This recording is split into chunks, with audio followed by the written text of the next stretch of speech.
and welcome to Quick and Honest Art Talks. I am Michael Carini, and today I want to talk to you about those NFT scams that I know you have seen if you're an artist.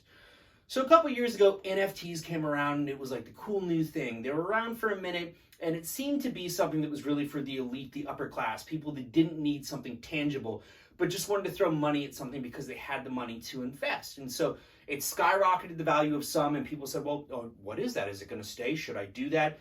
It's not a fungible thing. It's not something that's tangible or can be touched. Is there a value to it?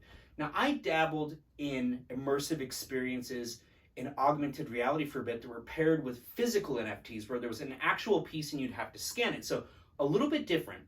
But since then, I have been completely turned off by NFTs, if for no other reason than the barrage of messages I get daily in my inbox.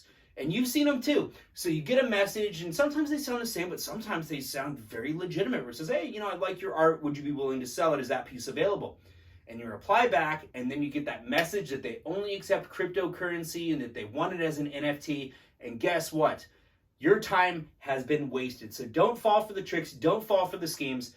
I have a little bit of fun with it where I actually respond to them here and there, and I'll troll them back a little bit and mess with them to see how far I can take it. So it's humorous, but I'm probably opening up Pandora's box because I'm probably going to get even more messages now.